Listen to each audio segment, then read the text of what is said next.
salaamaaleykum internetu Sénégal tey ñu ñëw dalal fi ndaanaan mën naa ko wax parce que benn série la joué benn saison mu nekk succès Mage mën naa ko wax mais turam dëgg Amélie Mbaye la donc je vous laisse vous présenter davantage ñu la xamul woon te fan de Sénégal du Sénégal je vous laisse vous présenter. Merci déjà ni ngeen ñëwee déplacé ba fii parce que sonn moom laa def moom donc je pouvais même pas me déplacer pour venir fekk la fi ngeen nekkoon. Parce que comme je disais tout à l'heure on a tourné quand même pendant 48 heures 48 longues heures pour terminer le dernier épisode. Et donc voilà donc là c'est vraiment le repos total quoi donc Amélie Mbaye mooy sama tour pour ñi nga xam ne xamuñu ma j'ai déjà fait quand même une série qui est passée ici Sénégal puisque génnoon il y a quelques années en arrière mooy Monia et Rama bu nit ñi di xaar ba léegi pour la suite ça a été ma première série en fait au niveau de la télévision. Sinon man je viens plus en fait du grand écran puisque sama film yi mi ngi jàll un peu partout à l'extérieur nag malheureusement je dis bien malheureusement parce que loolu moo tax en fait ñu bare xamuñu ma au niveau du Sénégal et à part ça il y a d'autres séries qui sont passées ces derniers temps Sako et Mangane où je joue le rôle de Azara mooy jabaru Sako là actuellement nii di daw nii Renaissance où je suis madame le juge. Donc Golden bi passé et puis ban encore ati sax bah voilà c'est tout au niveau série et puis sinon voilà. Dinañ ci ñëwaat alors si je vous demandais de faire votre parcours en deux noms Mage et Amélie donc Mage en tant qu'actrice votre parcours un peu nous replonger sur votre parcours. Au niveau de Mage. Oui de Mage. Bah Mage. Mage femme actrice. En quelque sorte. Voilà, Mage la femme battante. Oui. Mage la maman. La femme gay qui ne veut surtout pas que quelqu'un d'autre dirige Golden. Quelqu'un s'asseye sur le siège de la présidence de Golden. Mage qui est très famille et son slogan moom c'est la famille c'est sacré.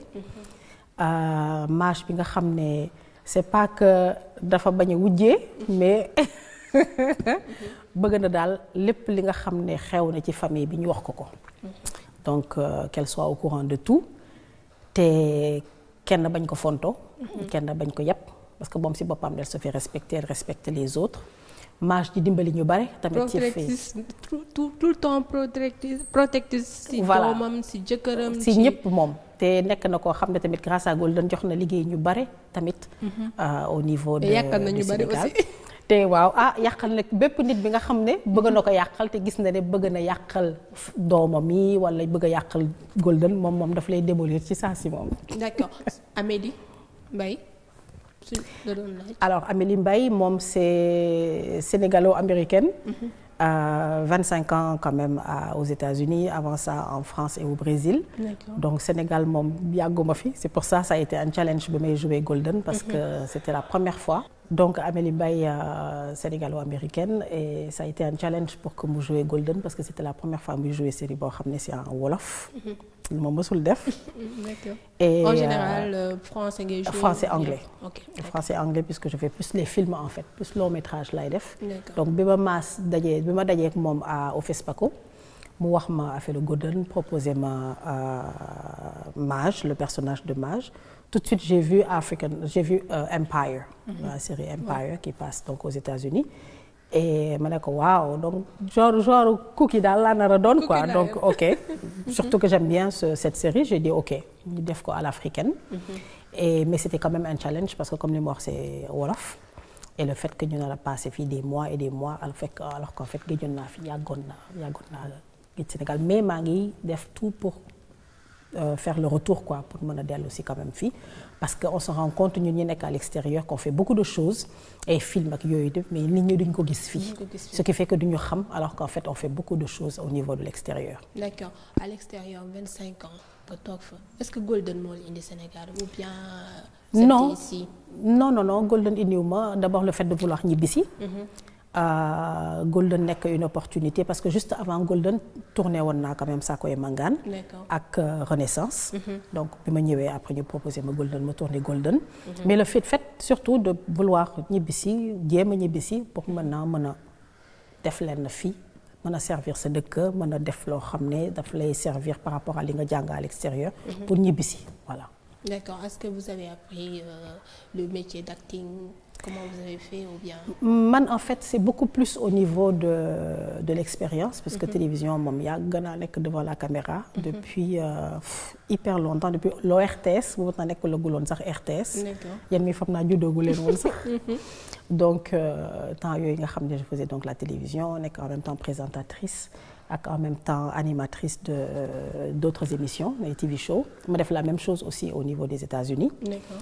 Et j'ai fait aussi une formation de coaching ak acting aussi mais c'était beaucoup plus coaching participer au casting et autres donc loolu moo ko doon nekk sama activité en dehors de mes activités administratives. Ok alors sénégalais yi lu ñu la gën a découvrir mooy Golden dañu ñëw interpréter rôle bi mu réussir alors su ma la yaa ngi doon 5 séries que vous avez eu à jouer des séries. On peut revenir sur des séries yoo xam ne nag on n'a pas eu l'opportunité de les regarder donc nga revenir si un peu sànq yaa ngi ko commencé woon. Alors Monia et Rama am na ñu bari ñu ko gis ba léegi ñu ngi may demander sax saison 2 bi c'est Apolline Traoré moo ko réalisé woon c'était du Burkina et ça a été tourné au Burkina. Et mon rôle là-bas c'était Aline nga xam ne elle semait la zizanie entre Monia et Rama les deux amis bon moom dañ ma bañoon moom au point que bi ma nekkee Ouaga balaa may dellu Ouaga les femmes disaient que kii moom bés bu muy ñëw bi boo naka intérêt de se faire encadrer de garde du corps parce que su ñëwee moom parce que je jouais vraiment le rôle de la vipère. Donc après ça toujours au niveau série. Donc fii Dakar j'ai fait Sako et Mangane. Donc j'étais la femme de Sako l'inspecteur de police. Donc c'est sorti d'ailleurs il y a pas longtemps. Oui. Et ça puis passe, sur Canal. Sur Canal, oui. Et puis ma def Renaissance qui est en train de passer actuellement sur TFM en wolof, doublé en wolof. D'accord. Et en français sur TV5. Et où je joue donc le rôle de Madame le juge. Alors. Et puis donc Golden. D'accord. Alors Golden nekk série boo xam teaser bi déjà nit ñi ne kii kan la. C'est qui elle. C'était ici fii la woon. Voilà teaser bi déjà la njëkk a captivé nit ñi. Les gens avaient envie de regarder wala série bi gaaw ñëw d'accord lan mooy clé réussite lu rôle mage. lan mooy rôle mage. clé réussite lu rôle bi ni nga ko nekkee dans la peau de mage.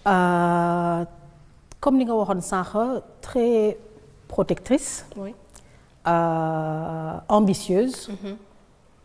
Wone aussi que la femme africaine. du nekk rek koo xam ne même si elle est l'épouse d'un millionnaire d'un milliardaire d'un dirigeant d'une grande société du nekk rek koo xam ne day nekk en retrait. Certes dana nekk en retrait pour nekk à sa place de femme d'épouse mais elle est aussi là pour prendre des décisions et en même temps dina mën a nekk la femme moderne comme mu mën a nekk la femme traditionnelle la femme sénégalaise mais mu mënoon nekk en fait un personnage boo xam ne ñëpp ñoo koy pas ñëpp ñoo koy bëgg mais ñëpp dinañ ko comprendre. Aussi bien les jeunes filles que les jeunes femmes que les personnes âgées mu mën a mêlewu dans toute cette communauté là. Mais lan mooy clé lan mooy la inspiré déjà pour nga mën a nekk dans la peau de mage en dehors yow ni nga mel na. Non d'abord le message bi dama ko gëm. D'accord. Dama ko gëm d'abord parce que man je suis très ñi ma xam ñëpp je suis hyper africaine à 100%. C'est pas simplement le fait que nekk naa à l'étranger pendant si longtemps. Que ma perdre samay valeurs africaines dama ko gëm. Au point que je me sens même plus africaine sax parfois je dis je suis africaine avant même de dire que je suis sénégalaise je suis vraiment pro-Afrique. Lépp luy valeur au niveau de l'habillement au niveau de la coiffure le côté naturel le côté langue le côté tradition le côté culture et tout je suis pro donc bu ñu ma waxee boobu en me disant que c'est la seule exploitation d'or boo xam ne africains yi ñoo ko moom africains yi ñoo koy diriger africains yi ñooy jox liggéey aux autres Africains, aux Sénégalais qui bopam, je dis ouais, ça c'est pour moi. En plus, une femme influente. Voilà, aussi une femme influente. Et puis bon, comme aussi j'ai énormément voyagé dans le monde. Dama bëggoon wone itam surtout au niveau des États-Unis que l'Afrique, le Sénégal, c'est pas li ñu yaakaar, les éléphants, xaj yeeg, éléphants yeeg, lions et tout ça, mais qu'on a une ville am nañu lu xam nañu luy modernisme xam nañu lu ñuy compagnie te mën nañu exploiter suñuy ressources mën nañ ko ba di ko sax jaay au niveau de l'extérieur. Donc c'était ça d'abord. Et puis montrer aussi aux autres pays, wan tamit yeneen pays africains yi que ñun tamit mën nañ def lenn loo xam ne mën na niroog Nollywood, mën na niroog Bollywood. Donc am nañu parce qu'on a tellement de talent fii au niveau technique, au niveau acting des acteurs, que il suffirait que ñu am tuuti formation rek pour que ñu mën leen dimbali ñu mën na nekk au même niveau international ba nga xam ne suñu produit yi fii cinématographique bien sûr mën nañ ko jaay aussi au niveau de l'étranger. D'accord. Si Golden, on sait que il y a de très bons acteurs ku mel ni James, ku mel ni Khalil, ABG ñoom ñëpp acteurs yu mag lañ mais quand des gens disent que Mage mooy Golden sans Mage bu absenté sax benn épisode wala gisaguma ko sax Golden dafa am lu muy manqué lan nga gisee appréciation sénégalais yi ci loolu. Non, d'abord je suis vraiment contente parce que c'est quand je vois ça franchement parler xaw moo ne boobu porté la naroon am. xamoon naa ne daal la famille ñun triangle bi ABG James man. ñoo nekk le triangle ñun ñooy porter Golden. Mais au fur et à mesure ñuy avancer je me suis rendu compte que ak GIE projet GIE boobu ñu waxoon itam. que effectivement war naa pousser encore plus pour wane ne la femme a quand même un rôle boo xam ne war na ko défendre.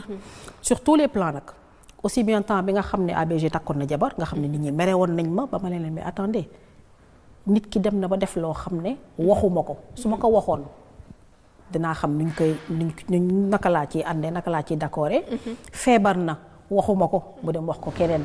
mënoon na ma ko wax ba ma xam naka laa koy accompagner donc tout ça c'était des leçons aussi qu'il fallait donner aux gens aux familles et tout ça. sa doom itam communication dans la famille sa doom nekk na ku mag mais yow le fait que mu nekk ku mag et tout ça il a fait sa vie à l'étranger mais taxul su fekkente ne ñëw na fii tuñ ko soxlee. ça m'a fait plaisir je me suis dit. Le message est passé. Message bi nga xam ne c'est rare de voir une femme comme ça imposante ci biir film. Oui et puis bon au Sénégal les femmes d'habitude. moo taxit ma bëggoon nag apporter le contraire un peu de ce truc là salaamaaleykum na nga def waa kay Ndiaye waa kay moom xëy nag tabaar fakal la tout ça non. Elle c'est une femme battante. nee nañu milliardaire nañu. on a une compagnie aussi énorme que Golden. am naa jëkkër boo xam ne dafa ñëw fii ak ay dreadlocks man mu ñëw ak sama style. il fallait que ñu jël benn message boo xam ne kenn mësu ko gis fenn Afrique sax waxuma la Sénégal ñu jouer ko et qu'on touche la sensibilité des autres et qu'on lance ce message là. Mass nag dañ ko ci waroon jàppale Mass Ndour de Marodi. parce que c'est un défi qu'il s'est lancé. Il nous a fait venir ñun ñu nekk à l'extérieur. pour porter ko il fallait qu'on le fasse. D'accord. Donc, voilà. Alors sa complicité ak ABG ñu bëri début bi nga wax ABG après nga changé tour bi déjà ñëpp jaaxle woon nañ pourquoi nga changé ko def Albad ABG après nga changé. Albad parce que c'est ABG ça faisait trop ABG ñëpp la woon ban il fallait que ma jël nom boo xam ne man sama wàllu bopp la woon sama jëkkër noonu laa koy tuddee Alioune Badara Gaye ça fait Albad. moo tax ma ne ko Albad nga changé ko c'est venu naturellement. Comme ça. Comme yenn scène yoo xam ne on disait par exemple su ñëwee y a eu la scène par exemple du cuuraay là mais bu ñu nekkoon ci néeg bi ñuy préparer wu pour dem conseil d'administration ma koy jëlal yérewam jox ko et tout la scène c'était juste que ma dimbali ko mu sol ko defalal ko kii après ñu dem j'ai dit non il faut que ñu wone cette complicité parce que malgré le fait que nekk ñu fi di jëlante et tout ça là et même pas kay mag na ñu mais nous sommes un couple quand même mûr. Parce que moom il clash quoi avec son dreadlock c'est son look boo xam ne c'est vraiment unique. Il fallait que ñu wonee loo xam ne enfin c'est un couple boo xam ne duñ fi nekk di naan dañuy xuloo kii. ci truc et que nekk nañu comme ça. soudés parce qu'ils ont l'intérêt à être soudés pour pouvoir gérer benn compagnie bii nga xam ne ay noon dinañ ko am comme le dit le générique. gis ngeen générique yi nit ñi fi ñu di xeex fi di tuy ba finalement ils sont. Ça expliquait ça. Donc il fallait que ñu wone woon boobu complicité donc chaque fois qu'on lisait le scénario dañ doon demaat ak moom après ma ne ko bon ok on va essayer de changer ça wan leen daal comment on fait et tout et heureusement on a eu affaire à de très bons réalisateurs yoo xam ne ils nous ont laissé aussi faire. ba donc quand je raconte la scène du cuuraay dama ñëw ma defal ko yërëm cuuraay ko solal ko et tout après ça devait s'arrêter là. ma ne ko ma jël loxo yi wax ak moom mu kott ma tuuti ma ne ko yow yaa ngi yàq sama musóor mi nag yow itam. mu ne ma waaye xam nga duma tas sa musóor sax sa waaye xaw ma du si loolu laay yem et tout. donc on s'est pris par la main ñu dem et tout.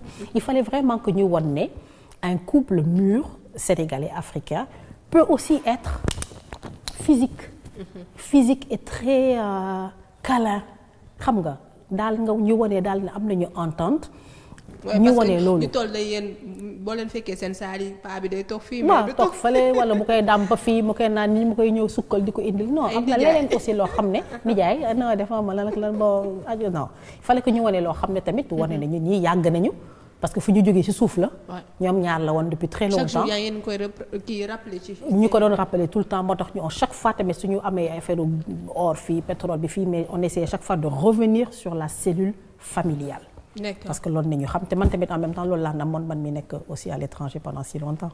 Ça m'a vraiment touché de chaque fois pouvoir revenir chaque fois sur ce truc de famille là. D'accord, seen complicité yéen ñaar Albad ak Maj est-ce que facile woon na est-ce que da ngeen xamante woon bu yàgg. non pas du tout enfin man personnellement gëjoon naa ko gis yàgg na parce que moom xam na sama famille ay mbokk nañu en fait. D'accord. mais bi ñuy def casting bi man j'ai tout de suite dit parce que jàppale woon naa leen tuuti tamit ci casting bi ma ne j'ai tout de suite dit kii moom tout de suite moom. mais maa imaginel rek ku mel nii soo ko gisee affiche yi et tout ça c'est unique. te loolu déjà comme Golden da nga bëgg a def authenticité. jëlal boobu authenticité tamit sur le plan physique. après ça Albad Mentor. dafa nekk koo xam ne il est super cool. moom dafa sedd dara kiiwul quoi dara. comme film bi rek. voilà comme film bi nu mu mel. donc foo ko yóbbu ma nga fa. nangu na lu ne donc il était beaucoup plus facile pour man ma ànd ak moom mu ne ma non nañ def lii ma ne ko non nañ def lii moo kii mu ne ma boo kii yow ma faire ça voilà donc c'était vraiment complicité bi ça a été depuis le départ. Depuis le départ.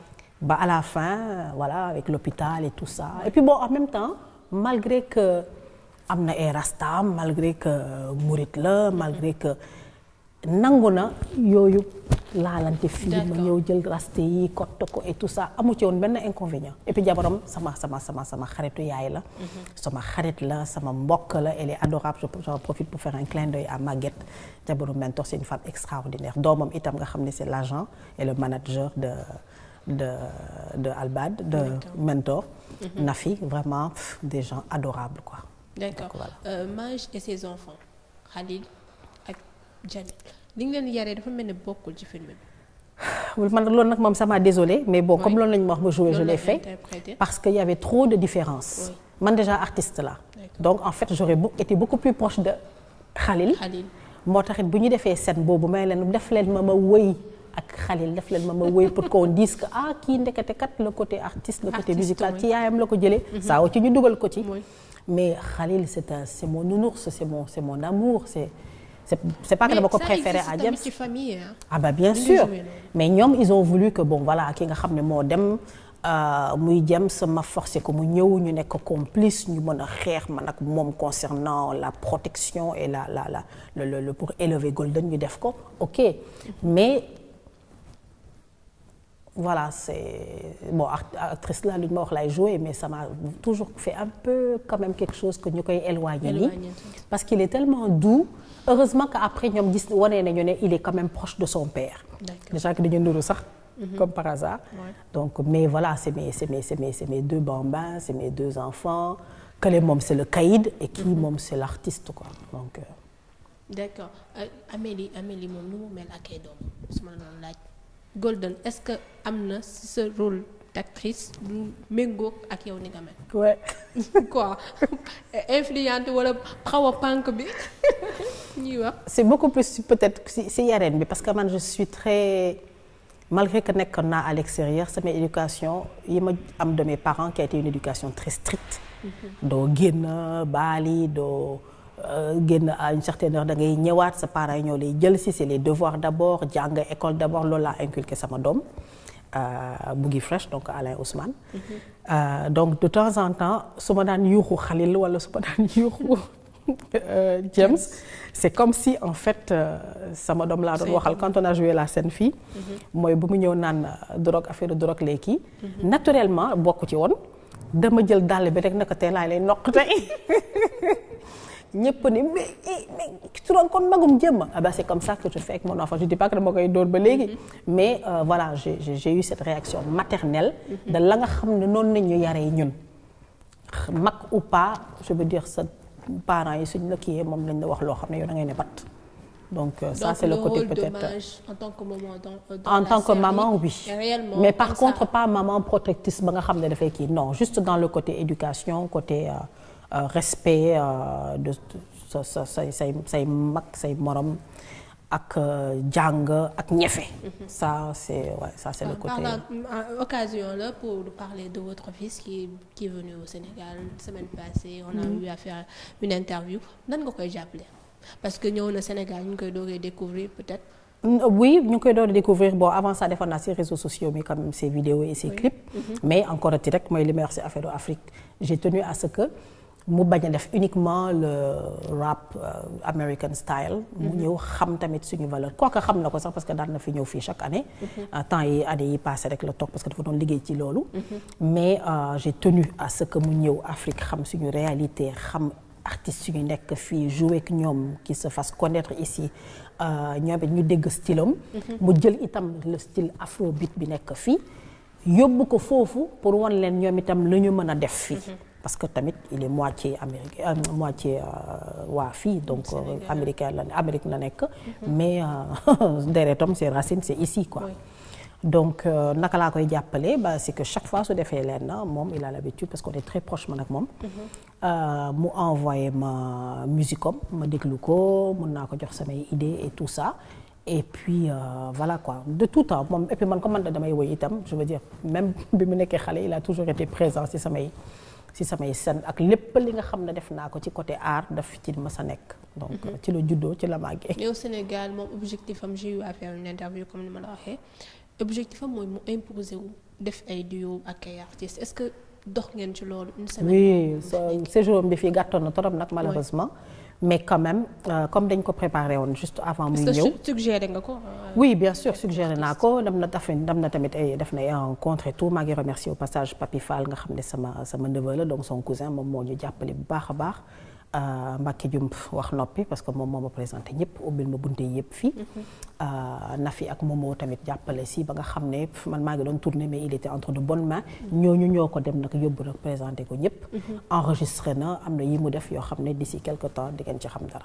alors séries sénégalaises yi nan nga ko apprécier déjà est-ce que aux États-Unis yaa ngi doon suivre les séries sénégalaises.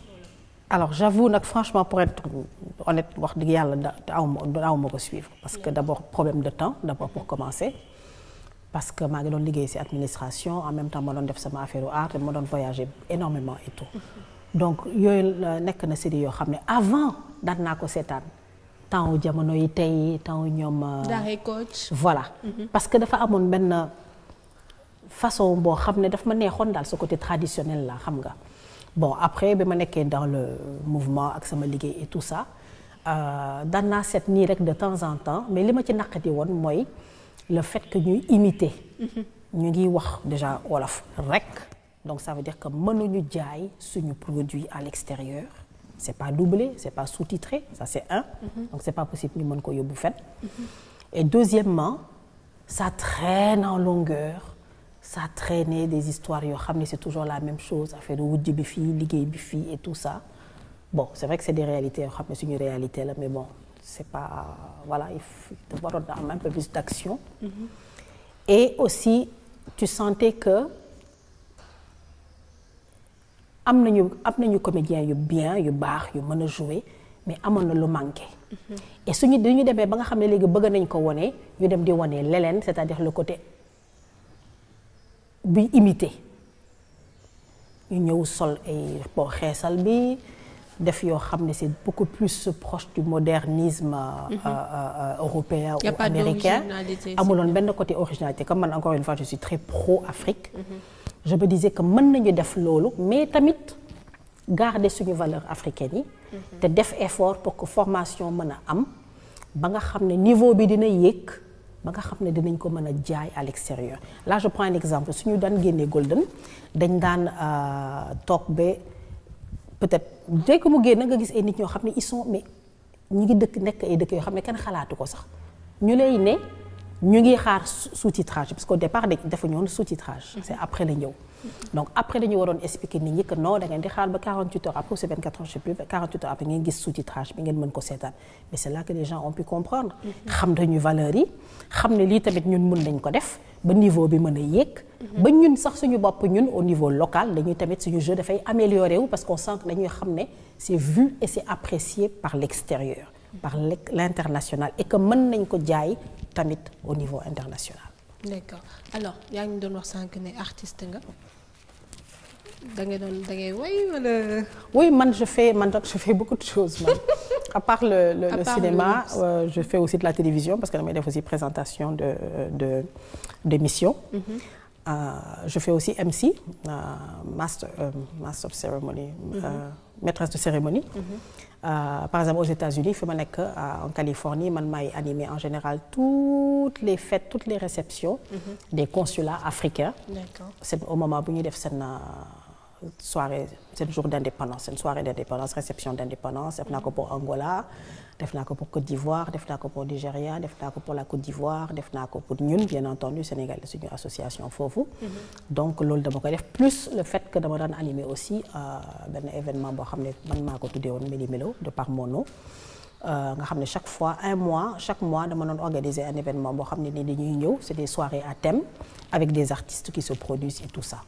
Donc en plus je chante et je rends hommage à mon cher et tendre père guide spirituel tonton Julien Jougar dem si yàlla nga xam ne nekk naa ak moom pendant des années j'ai chanté à la chorale de Saint-Jean maa ngi def un petit coucou à mes amis frères et sœurs de la chorale de Saint-Jean nekkoon ak ñoom et quand j'ai quitté nag le Sénégal dem France ak États-Unis j'ai rejoint d'autres chorales mais plus maintenant pour faire du gospel.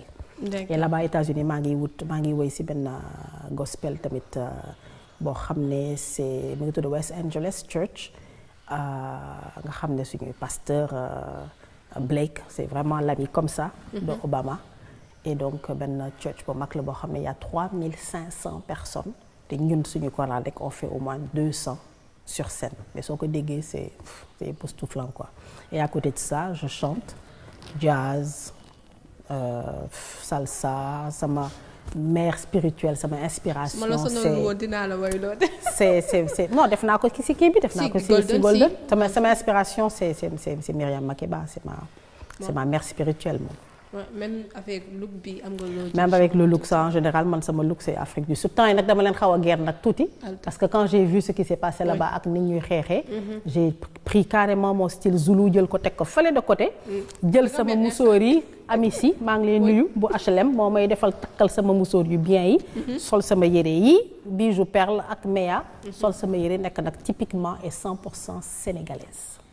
D'accord partie bi ñuy jeexal.